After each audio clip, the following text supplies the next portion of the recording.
नमस्कार साथियों, आपका आज फिर से एक बार स्वागत करती हूं आपके अपने इस डिजिटल प्लेटफॉर्म प्रेप ज्ञान पर।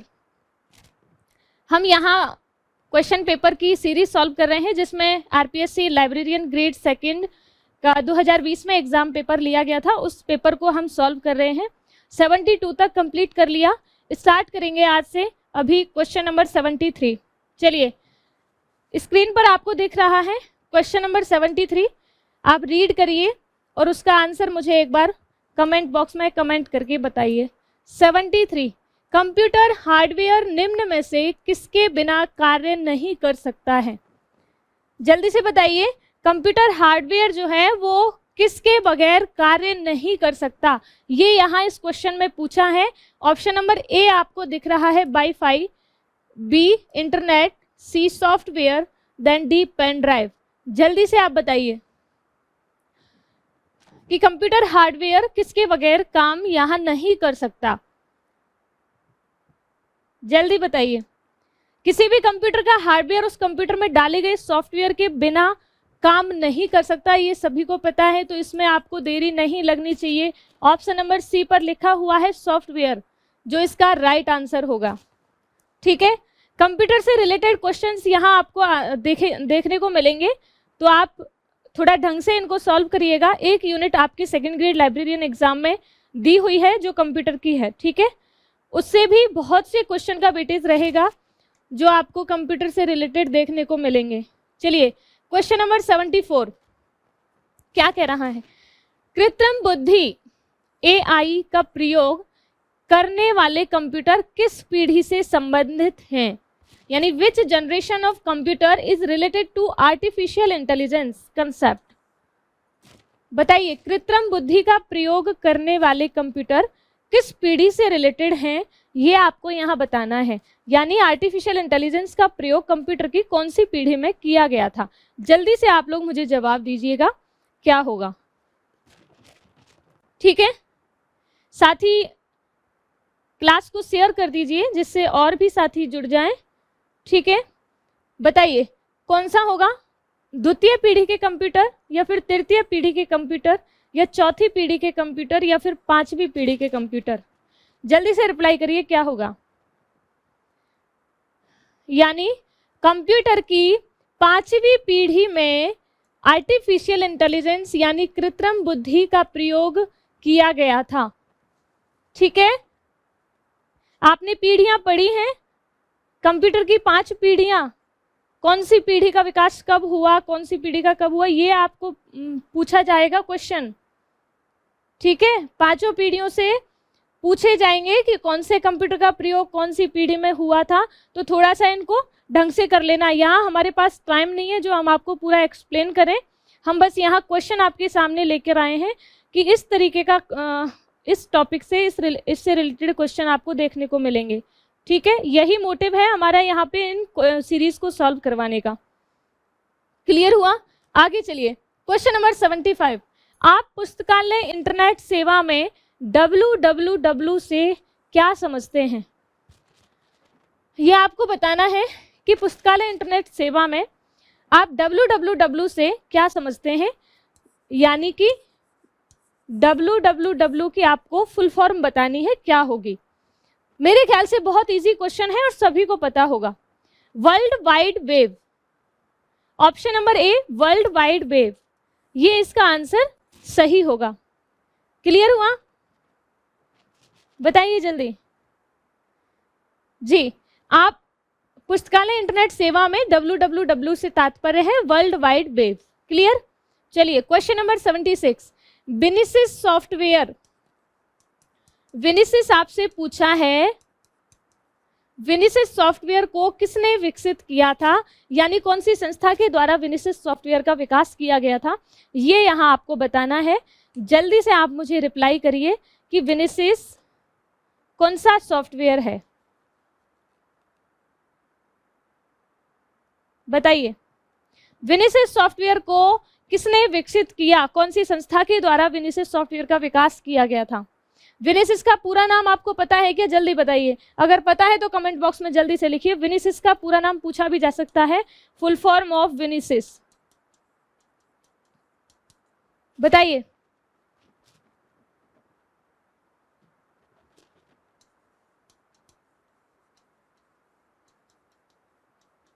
बताइए जल्दी से, किसी बच्चे ने दिया जवाब? बताइए।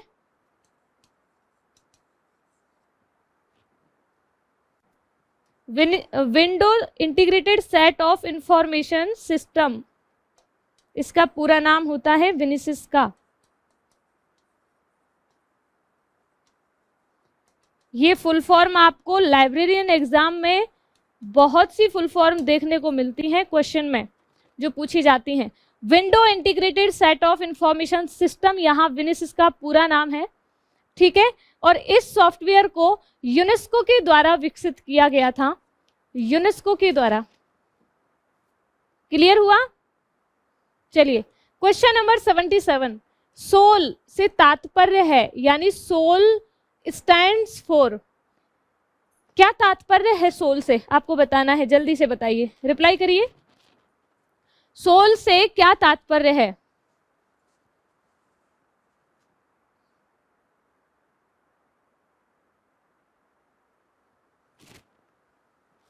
ऑप्शंस में आपको दिख रहे हैं, सॉफ्टवेयर फॉर यूनिवर्सिटी लाइब्रेरीज, या सॉफ्टवेयर फॉर अनडेवलप्ड लाइब्रेरीज, या सॉफ्टवेयर फॉर अर्बन लाइब्रेरीज, या software for under graduate libraries. यानी सोल से क्या तात्पर्य है ये आपको बताना है, जल्दी से बताइए।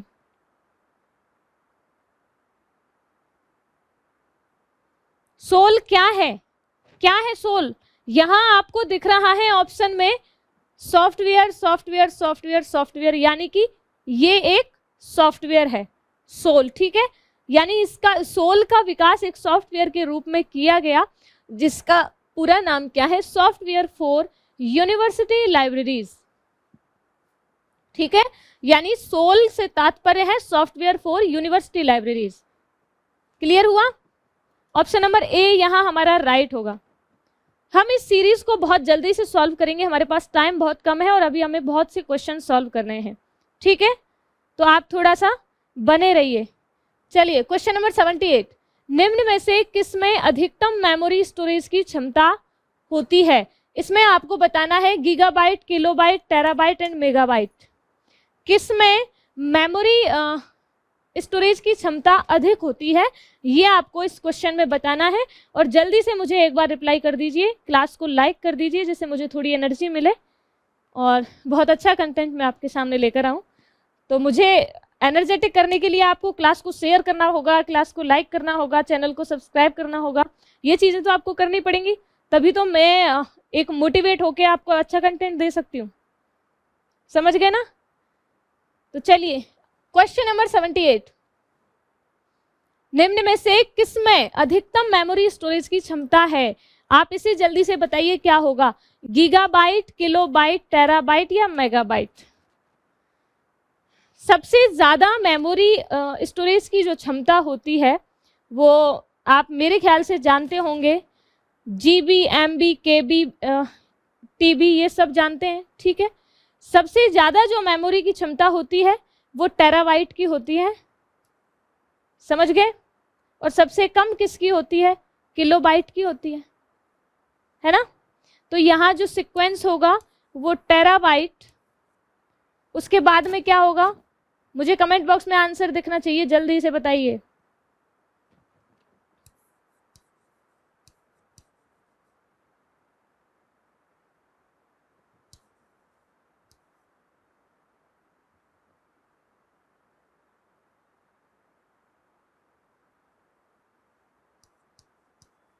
ठीक है, ये जो सीक्वेंस होगा वो आपके सामने मैंने लिखा है, यानी सबसे ज्यादा टेराबाइट में, फिर गीगाबाइट में, फिर मेगाबाइट में, फिर किलोबाइट में, ठीक है। यानी यहाँ जो इसमें पूछा है अधिकतम मेमोरी स्टोरेज की क्षमता किस में होती है, तो आप मेरे ख्याल से इसका आंसर अब राइट टिक कर पाएंगे, option number C, terabyte. Clear हुआ? ये थोड़ा सीक्वेंस आप ध्यान रख लेना, क्योंकि ये पूछा जा सकता है, अभी तो इसमें पूछा ही गया है और ये सेकंड ग्रेड लाइब्रेरियन का ही एग्जाम था, तो थोड़ा पैटर्न भी देख लीजिए, लेबल भी देख लीजिए कि किस लेवल से आरपीएससी एग्जाम पेपर बनाती है। चलिए question number 79, radio frequency identification, RFID RFID तकनीक का प्रयोग पुस्तकालय में किस हेतु किया जाता है? यहाँ कुछ काम दिए हैं पुस्तकालय के विभाग, यानी सूचीकरण, अर्जन, परिसंचरण या संदर्भ सेवा। ये कुछ कार्य लाइब्रेरी के दिए हुए हैं और पूछा है कि RFID तकनीक का प्रयोग पुस्तकालय में किस कार्य के लिए किया जाता है, ये यहाँ पूछा है। जल्दी से आप मुझे आंसर दीजिए, क्या होगा बताइए।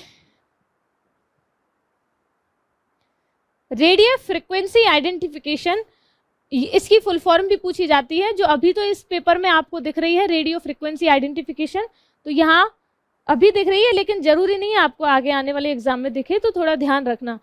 एक शब्द में ही घुमा देते हैं, RFID, इसका मतलब क्या होगा? Radio frequency identification. ठीक है, चलिए यहाँ पूछा है कि RFID तकनीक का प्रयोग किस काम के लिए किया जाता है? परिसंचरण के लिए, यानी सर्कुलेशन के लिए। क्लियर हुआ? पुस्तकालय में परिसंचरण कार्य को कराने के लिए, सर्कुलेशन को कराने के लिए ही RFID टेक्निक का प्रयोग किया जाता है। चलिए question number 80, email, Usenet, Gopher, WAIS सेवाएं क्या कहलाती हैं? ये आपसे पूछा है, यानी एक ईमेल है, एक यूजनेट, एक गोफर है, एक WAIS है।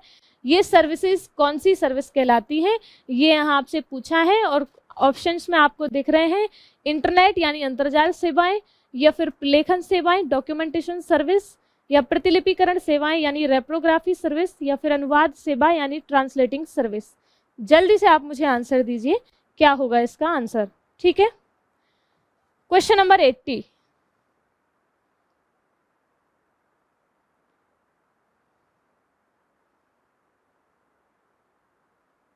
जल्दी से बताइए, कमेंट बॉक्स में मुझे कमेंट दिखना चाहिए। इंटरनेट सेवाएं कौन सी सेवा होती हैं? इंटरनेट सेवा ऐसी सेवा होती हैं जिनके अंतर्गत कंप्यूटर को मॉडेम तथा टेलीफोन लाइन के तहत इंटरनेट से जोड़ा जाता है, वही इंटरनेट सेवाएं होती हैं। यहाँ आपको पूछा है ईमेल, यूजनेट, गोफर, WAIS, ये सेवाएं इंटरनेट सेवाएं ही कहलाती हैं। ठीक है, इंटरनेट सेवाओं का ही ये एग्जाम्पल यहाँ आपको दिया है। और इंटरनेट सेवा ऐसी सेवा होती है जिसके कंप्यूटर के अंतर्गत मॉडेम तथा टेलीफोन लाइन के तहत इंटरनेट से जोड़ा जाता है। ठीक है, ऐसी सेवाओं को हम इंटरनेट सेवा बोलते हैं, जिनमें email, Usenet, Gopher, WAIS, digital समाचार पत्र, ये मुख्य रूप से इसके उदाहरण माने गए हैं। क्लियर हुआ इंटरनेट सर्विस के। चलिए क्वेश्चन नंबर 81, TQM से आप क्या समझते हैं? आपको यहाँ TQM एक शब्द दिया है और पूछा है TQM से आप क्या समझते हैं, यानी TQM की फुल फॉर्म क्या है? इनमें आप बताओ। टोटल क्वेश्चन मेथड, देखिए शब्द भी चेंज करते हैं तो उसी पैटर्न में करते हैं जिससे बच्चा कंफ्यूजन की स्थिति में आए। तो आपको उसका एकदम करेक्ट आंसर मालूम होना चाहिए। और मेरे ख्याल से, मुझे जहाँ तक, मैं अपना एक्सपीरियंस अगर आपसे साझा करूँ तो, अगर मैं क्वेश्चन पढ़ रही हूँ और वो क्वेश्चन अगर मैंने एग्जाम में मतलब तैयारी करते वक्त मैंने अगर पहले पढ़ा है, सिलेबस में, सिलेबस को कवर करते हुए अगर मैंने उस क्वेश्चन को पढ़ा है उससे रिलेटेड, तो जब भी हम एग्जाम हॉल में क्वेश्चन पेपर सॉल्व कर रहे होते हैं तो क्वेश्चन को पढ़ते ही ऑप्शंस में से जो एक बार में दिमाग में क्लिक करता है वही ऑप्शन राइट होता है। ये मैंने खुद का एक्सपीरियंस लिया है। जितने एग्जाम मैंने दिए उनमें जो अगर मैंने क्वेश्चन पढ़ा है और उस क्वेश्चन से रिलेटेड अगर मैंने पहले सिलेबस में पढ़ लिया है तो एक बार में ही 4 ऑप्शंस में से मेरे दिमाग में क्लिक करेगा कि यार ये ऑप्शन एकदम सही है। समझ रहे हैं? तो वहां फिर आप कंफ्यूजन की स्थिति पैदा मत करना, जैसा है वही आपको करना है। और मेरे ख्याल से एक बार में वो क्लिक हो जाता है और जब हम उसमें ज़्यादा डीप में जाकर सोचते हैं तो फिर वहाँ आंसर हम गलत करते हैं। क्लियर हुआ? तो थोड़ा गहराई से आप देखिए। चलिए, TQM से आप क्या समझते हैं? Total quality management. Total quality management, संपूर्ण गुणवत्ता प्रबंधन, इसका नाम हिंदी में हम दे सकते हैं संपूर्ण गुणवत्ता प्रबंधन।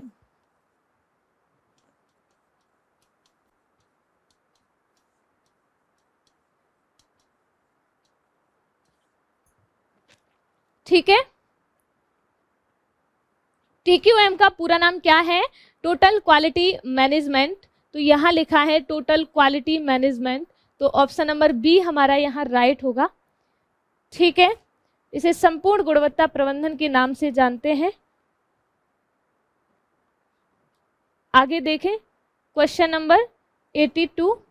ऑप्टिक फाइबर यानी प्रकाशित तंतु किससे निर्मित होता है?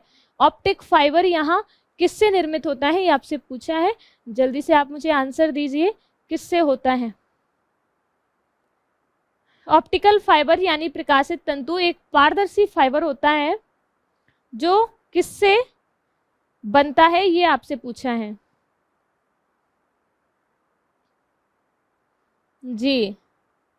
ओके, 1960 के दशक में चार्ल्स कुएन काओ द्वारा इसकी खोज की गई थी।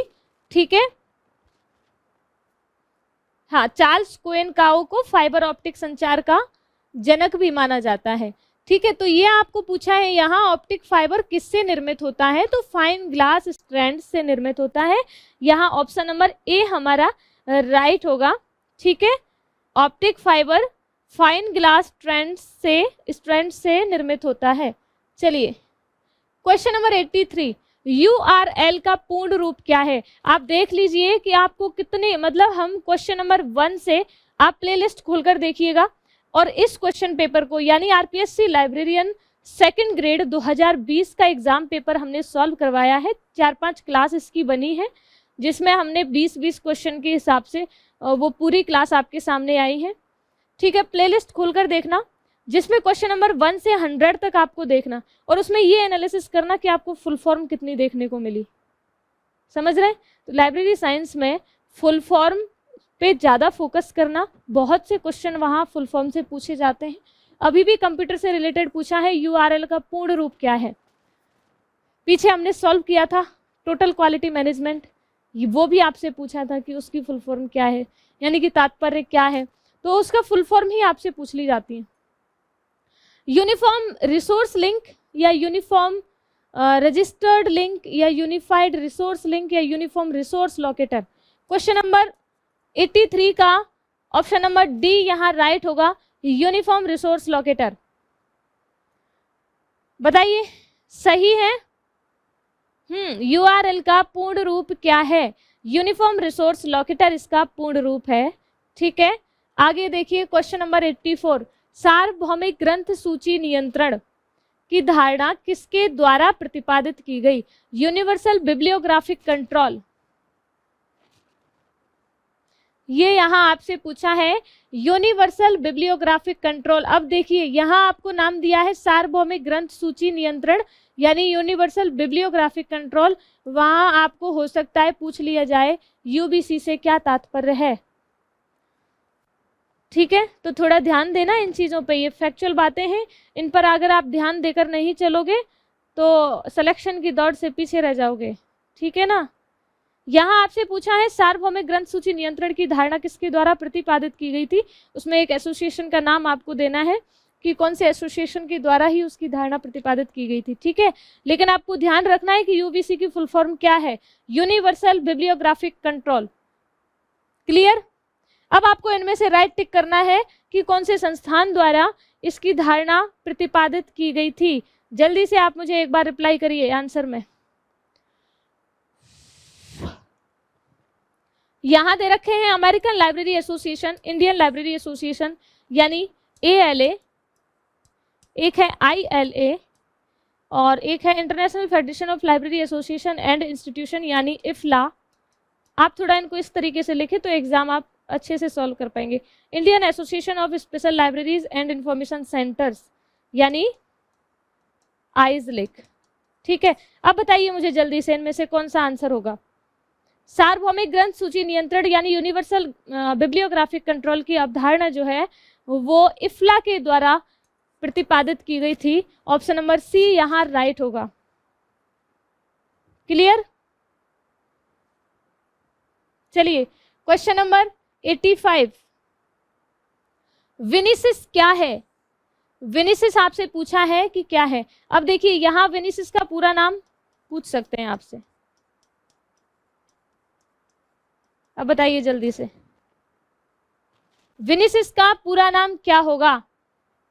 यहां आपसे पूछा है विनिसिस क्या है, ये क्या है इनमें से बताइए। CDS IS IS for DOS या CDS IS IS window version या फिर CDS IS IS जावा या फिर बेबलिस। अब जल्दी बताइए क्या होगा। ये क्वेश्चन पेपर में पूछा गया क्वेश्चन है, थोड़ा सोचिए और जल्दी से आंसर दीजिए। विनिसिस क्या होगा?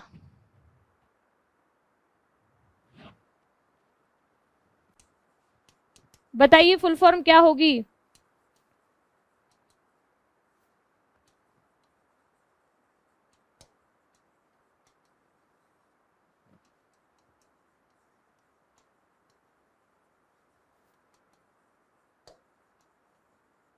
देख लीजिए पूरा नाम क्या है। Window integrated set of information system इसका पूरा नाम है, ठीक है, जो कि CDS IS IS का विंडो वर्जन कहलाता है। CDS IS IS का विंडो वर्जन कहलाता है विनिसिस, ठीक है। यानी पूछा है विनिसिस क्या है, तो CDS IS IS का विंडो वर्जन होता है, ठीक है, जिसे यूनेस्को के द्वारा विकसित किया गया एक सॉफ्टवेयर माना जाता है। क्लियर हुआ? विनिसिस को किसके द्वारा विकसित किया जाता है, किया गया था, ये पूछा जा सकता है। यूनेस्को के द्वारा विकसित किया गया है, क्योंकि यहाँ बहुत सी क्वेश्चन ऐसे पूछे गए हैं कि किस संस्था के द्वारा इस सॉफ्टवेयर को विकसित किया गया। क्लियर हुआ? तो यहाँ आपको अगर मैंने बोला है इसमें पूछा है विनिसिस क्या है, चलो मैं आंसर टिक करवा दिया, CDS IS IS है। CDS IS IS का विंडो वर्जन है, क्योंकि यहाँ आपको ऑप्शन दिखे हैं, ठीक है। लेकिन मैंने इसके साथ में ये बताया है कि आपको इसकी फुल फॉर्म पूछी जा सकती है, तो थोड़ा ध्यान देना। Window integrated set of information system इसका पूरा नाम है, जिसे यूनेस्को के द्वारा विकसित किया गया, ठीक है ना। अब आगे बढ़े, चलिए क्वेश्चन नंबर 86। विनिसिस निम्नांकित को उनसे संबंधित के अनुसार व्यवस्थित कीजिए। ये यहाँ आपको क्वेश्चन दिया है, लेकिन ये जो विनिसिस शब्द जोड़ा है इसे आप यहाँ से हटा दीजिए, क्योंकि इसका यहाँ कोई औचित्य नहीं है। ये टाइपिंग मिस्टेक में थोड़ी टाइपिंग मिस्टेक हो गई है, ठीक है। चलिए, निम्नांकित को उनसे संबंधित के अनुसार व्यवस्थित कीजिए। यहाँ आपको कुछ सॉफ्टवेयर के नाम दिख रहे हैं, जिसमें इन्फ्लिबनेट, डेलनेट, विनिसिस, ई प्रिंट यानी आई नेटवर्क है। आपको इनको रिलेट करना है कि संसाधन सहभागिता है, मुक्त स्रोत सॉफ्टवेयर, डिजिटल सूचना और पुस्तकालय नेटवर्क। और आपको यहाँ कूट दिया है, उसको आप आंसर टिक करना। चलिए थोड़ा सोचिए इस क्वेश्चन पे और जल्दी से बताइए इन्फ्लिबनेट क्या है। सबसे पहला आपको फर्स्ट पॉइंट दिख रहा है कि इन्फ्लिबनेट क्या चीज है, ठीक है। अब आप मुझे बताइए कि वो क्या है। मेरे ख्याल से अगर आप इन्फ्लिबनेट का पूरा नाम बताएंगे तो आप समझ पाएंगे। Information library network. इन्फ्लिबनेट का पूरा नाम क्या है? इंफॉर्मेशन लाइब्रेरी नेटवर्क, ठीक है। यहां आपको सूची सेकंड में दिख रहा है ऑप्शन नंबर 4 पे, सूचना और पुस्तकालय नेटवर्क यानी इंफॉर्मेशन एंड लाइब्रेरी नेटवर्क, ठीक है। तो पहला तो मिला लिया हमने, इन्फ्लिबनेट सूचना और पुस्तकालय नेटवर्क होता है। अब आप देखिए पहले में चौथा देखना है हमें, कूट में मैच करिए। ऑप्शन नंबर ए में हमें 4 दिख रहा है, 3 में और 4 में। अब थोड़ा कंफ्यूजन की स्थिति हो सकती है, ठीक है। तो अब अपन आगे सॉल्व करेंगे। चलिए सेकंड पे आप आइए। डेलनेट क्या है? डेलनेट क्या है बताइए। डेवलपिंग लाइब्रेरी नेटवर्क होता है।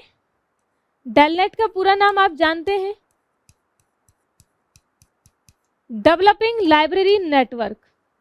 और डेवलपिंग लाइब्रेरी नेटवर्क का प्रयोग मुख्य रूप से संसाधन सहभागिता में किया जाता है, इसलिए डेलनेट को हम ऑप्शन नंबर ए से जोड़ रहे हैं, संसाधन सहभागिता से, ठीक है। तो यहां अब देखिए सेकंड में फर्स्ट, बी में फर्स्ट, यानी ऑप्शन नंबर डी हमारा राइट होगा, ठीक है। अब आप आगे देख लीजिए विनिसिस क्या है। तो विनिसिस थर्ड में क्या दे रखा है?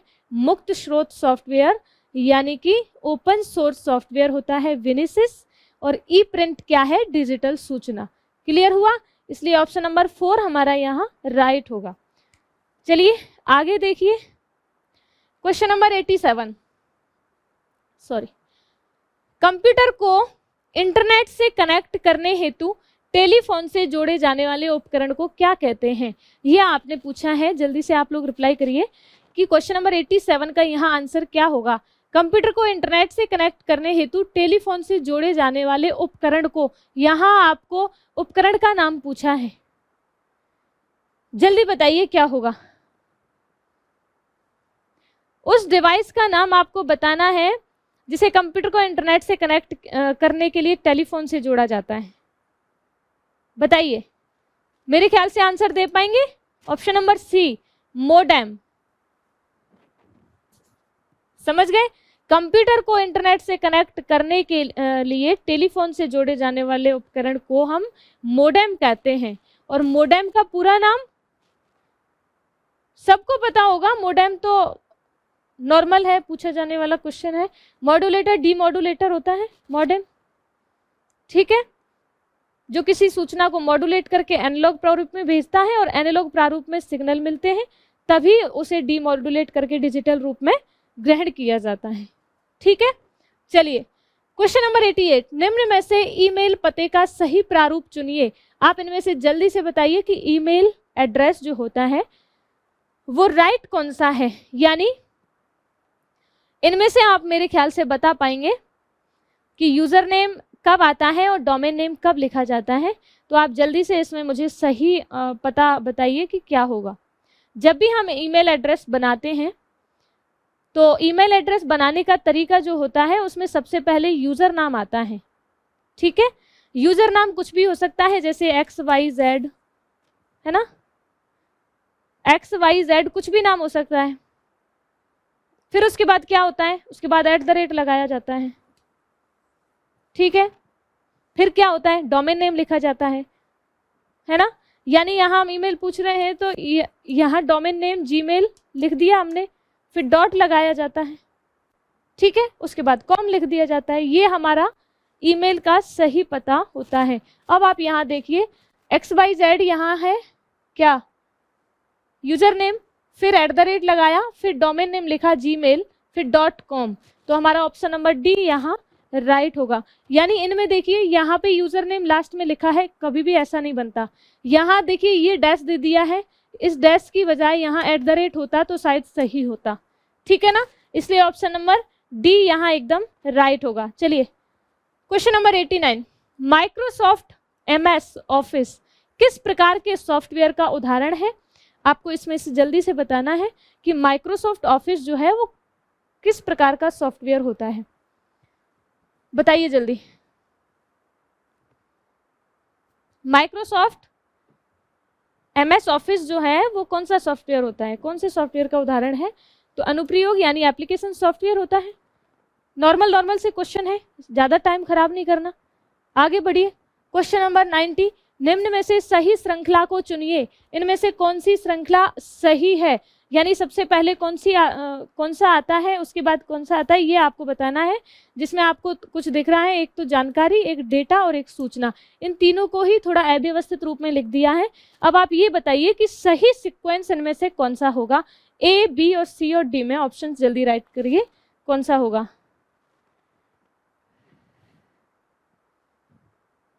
यानी देखिए, जब भी हमें सूचना बनानी होती है तो हमें एक चीज पे ध्यान देना होता है। सबसे पहले अगर हमारे पास डाटा है यानी आंकड़े हैं तो हम उन आंकड़ों को लेंगे। ठीक है, आंकड़ों से क्या बनेगी, आंकड़े यानी कि इसे हम डाटा बोल सकते हैं। ठीक है, सबसे पहले ये होता है आंकड़ों का व्यवस्थित रूप दे दें, तब हमारे पास क्या आती है, सूचना। ठीक है, सूचना यानी कि इंफॉर्मेशन। क्लियर हुआ? और जब भी ये सूचना व्यवस्थित ढंग से दे दी जाए तो एक जानकारी के रूप में उपलब्ध होती है, जिसे हम बोल रहे हैं नॉलेज। क्लियर हुआ? तो यानी कि यहाँ पे जो ऑप्शन हमारा राइट होगा वो अब मेरे ख्याल से आप जल्दी से क्लिक कर पाएंगे। सबसे पहले आंकड़ा है, फिर सूचना बनेगी, फिर कोई जानकारी होगी, यानी कि ज्ञान हमें मिलेगा, नॉलेज। तो ऑप्शन नंबर डी हमारा यहाँ राइट होगा। क्लियर हुआ? 91 क्वेश्चन, कंप्यूटर में से GK/GH ऐसे क्या लिख दिया है क्वेश्चन यहाँ पे टाइपिंग मिस्टेक यहाँ हो गई है। चलिए इस क्वेश्चन को आप लोग हटाइए। ऑप्शंस एकदम सही दिए हैं, लेकिन यहाँ ये लैंग्वेज जो है वो एकदम गलत है। ठीक है, तो आप इसे हिंदी वाले को नहीं पढ़ें, आप इंग्लिश वाली टर्म को पढ़ें। इंग्लिश में जो दिया गया है, यानी recently deleted files from computer are stored at which place in the computer. जब भी कंप्यूटर से रिसेंटली कोई फाइल डिलीट की जाती है तो वो फाइल कंप्यूटर में कहाँ, कौन से स्थान पर जाकर स्टोर होती है, ये आपसे पूछा है। मेरे ख्याल से आप आंसर दे पाएंगे। ठीक है, हिंदी में आप नहीं समझ रहे हैं, आप इंग्लिश में समझिए, क्योंकि हिंदी में यहाँ टाइपिंग मिस्टेक की वजह से क्वेश्चन गलत लिख दिया है। ठीक है, जल्दी से आप बताइए, यानी कंप्यूटर में से हाल ही में हटाई गई फाइलें कंप्यूटर में कहाँ संग्रहित की जाती हैं, ये आपको आंसर देना है। मेरे ख्याल से सब आंसर दे पाएंगे, रिसाइकिल बिन। क्योंकि आज की जनरेशन में सभी स्टूडेंट्स मेरे ख्याल से मोबाइल का यूज़ कर रहे होंगे, और मोबाइल में आप देखते हैं कि जब भी किसी फ़ोटो को या किसी फाइल को आप डिलीट करते हैं तो वो हमें रिसाइकिल बिन में जाके मिलती है। ठीक है, तो क्लियर हुआ यहाँ रिसाइकिल बिन। अब आगे बढ़े क्वेश्चन नंबर 92। पढ़ने की आदत एवं स्वयं शिक्षा की रुचि जागृत करना किसका उद्देश्य है? यहाँ आपसे पूछा है पढ़ने की आदत एवं स्वयं शिक्षा की रुचि जागृत करना किसका उद्देश्य है। कुछ महाविद्यालय आपको यहाँ दिख रहे हैं, विद्यालय पुस्तकालय एवं सार्वजनिक पुस्तकालय, या फिर महाविद्यालय पुस्तकालय एवं चिकित्सा पुस्तकालय, या फिर विश्वविद्यालय पुस्तकालय एवं सरकारी पुस्तकालय, देन तकनीकी एंड विशिष्ट पुस्तकालय। जल्दी से आप आंसर टिक करिए, क्या होगा? पढ़ने की आदत और स्वयं शिक्षा की रुचि जागृत करना किसका काम होता है? विद्यालय पुस्तकालय या फिर सार्वजनिक पुस्तकालय का उद्देश्य जो है वो स्वयं शिक्षा में रुचि जागृत करना होता है। ठीक है, आगे देखिए क्वेश्चन नंबर 93। महाविद्यालय पुस्तकालय किस श्रेणी में आते हैं? यह आपको बताना है कि महाविद्यालय पुस्तकालय इनमें से कौन सी श्रेणी में आते हैं। सारे बच्चे मेरे ख्याल से जानते होंगे, जिन्होंने पुस्तकालय के प्रकारों को पढ़ा होगा तो सभी जानते होंगे। कौन सा होगा? महाविद्यालय पुस्तकालय या फिर विद्यालय पुस्तकालय या विश्वविद्यालय पुस्तकालय सभी शैक्षणिक पुस्तकालय की श्रेणी में आते हैं। ठीक है, क्वेश्चन नंबर 94। राजस्थान सार्वजनिक पुस्तकालय अधिनियम किस वर्ष में पारित हुआ? जितने भी पुस्तकालय अधिनियम अब तक पारित हो चुके हैं सभी की वर्ष याद रख करके जाना, क्योंकि पूछा जाएगा, बार बार पूछा जाएगा। यहाँ पे इसी क्वेश्चन पेपर को जब हमने सॉल्व किया है फर्स्ट क्वेश्चन से, तो हमें 2-3 क्वेश्चन देखने को मिले हैं सार्वजनिक पुस्तकालय अधिनियम से। ठीक है, यहाँ आपसे पूछा है राजस्थान सार्वजनिक पुस्तकालय अधिनियम, जो कि वर्ष 2006 में पारित किया गया था। ठीक है, आगे देखिए क्वेश्चन नंबर 95। जल्दी से रीड करिए। दिल्ली सार्वजनिक पुस्तकालय दिल्ली की स्थापना हेतु किसके द्वारा वित्तीय एवं तकनीकी सहयोग प्रदान किया गया था? यहाँ कुछ एसोसिएशन के नाम आपको दिए हैं और पूछा है कि किसके द्वारा दिल्ली सार्वजनिक पुस्तकालय की स्थापना के लिए वित्तीय सहायता प्रदान की गई थी। ठीक है, तो जल्दी बताइए किसके द्वारा प्रदान की गई थी। मैंने फिर से बोला है, जब भी आपको एसोसिएशन का नाम इस प्रकार से दिया हुआ होता है तो आपको सॉल्व करने की जो ट्रिक है उसमें आप इनकी शॉर्ट फॉर्म लिखना। यहाँ है इफ्ला, ठीक है, ये है यूनेस्को, ठीक है ना,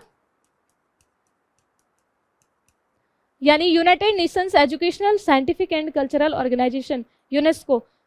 दूसरा है Indian Association of Special Libraries and Information Centres, यानी आइजलेक, ठीक है, और एक है National Council of Education Research and Training centre.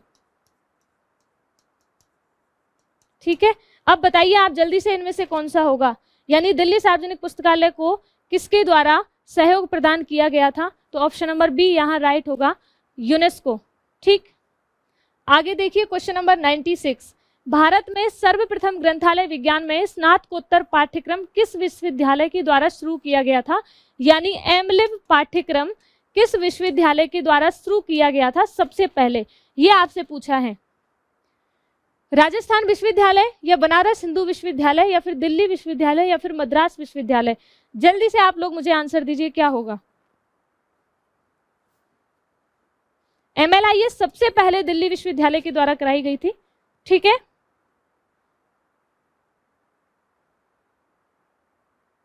चले क्वेश्चन नंबर 97, भारत सरकार द्वारा राजा राम मोहन राय पुस्तकालय प्रतिष्ठान की स्थापना किस वर्ष में की गई थी? भारत सरकार के संस्कृति मंत्रालय के द्वारा RRRLF की स्थापना किस वर्ष की गई थी, ये आपसे पूछा है और मेरे ख्याल से सभी आंसर दे पाएंगे। राजा राम मोहन राय की 200वें जन्मदिन की अवसर पर भारत सरकार के संस्कृति मंत्रालय के द्वारा इसकी स्थापना की गई थी, इस प्रतिष्ठान की, जो 1972 में की गई थी, ठीक है। राजा राम मोहन राय का जन्म कब हुआ था? 1772 को। इनका जन्म दिवस 200वीं जयंती थी, तब इसकी स्थापना की गई थी, ठीक है। राजा राम मोहन राय लाइब्रेरी फाउंडेशन इसका पूरा नाम है, तो थोड़ा ध्यान दीजिएगा, पूछा जा सकता है। Question number 98, doctor SR Ranganathan के अनुसार पुस्तकालय विज्ञान का निम्न में से कौन सा चौथा नियम होगा? डॉक्टर एसआर रंगनाथन ने पुस्तकालय विज्ञान के 5 नियम दिए। पहला नियम कौन सा था? पुस्तकें उपयोगार्थ हैं, ठीक है। दूसरा, प्रत्येक पाठक को उसकी पुस्तक मिले। तीसरा, प्रत्येक पुस्तक को उसका पाठक मिले, ठीक है। चौथा कौन सा था? पाठक का समय बचाओ। पांचवा, पुस्तकालय वर्धनशील संस्था है, यानी library is a growing organism, जिसमें ऑर्गेनिज्म की संज्ञा दी है, ऑर्गेनाइजेशन नहीं है, याद रखना, ऑर्गेनिज्म, यहाँ जीव की तरह उसे माना है पुस्तकालय को, ठीक है। तो 5 नियम थे। इसमें पूछा है कि पुस्तकालय विज्ञान का चौथा नियम कौन सा है? अब बताइए कौन कौन से हैं। मैंने आपको बताया है, पाठक का समय बचाओ, ठीक है, यानी ऑप्शन नंबर ए यहाँ राइट होगा। चौथा जो नियम है, पाठक का समय बचाओ, save the time of the reader. चलिए क्वेश्चन नंबर 99, भारतीय प्रतिलिप्याधिकार अधिनियम 1957 में 1992 के अधिनियम संख्या 13 के संशोधनानुसार लेखक की मृत्यु के पश्चात प्रतिलिप्याधिकार कितने वर्ष तक वैध रहेगा? ये यहाँ आपसे थोड़ा लैंग्वेज का क्वेश्चन पूछा है, तो आप थोड़ा सोचकर जवाब दीजिएगा क्या होगा। भारतीय प्रतिलिप्याधिकार अधिनियम कॉपीराइट एक्ट के 1957 में ये एक्ट आया था। इसमें पूछा है कि जब लेखक की मृत्यु हो जाए तो वो उसका प्रतिलिप्याधिकार जो है वो कितने वर्ष तक वैध माना जाता है। ये ऑप्शन आपको दिए हैं 40 वर्ष, 51 वर्ष, 45 वर्ष या फिर 60 वर्ष। देखिए इस अधिनियम में संशोधन हुआ था और वर्ष 1992 यहाँ पे दिया है।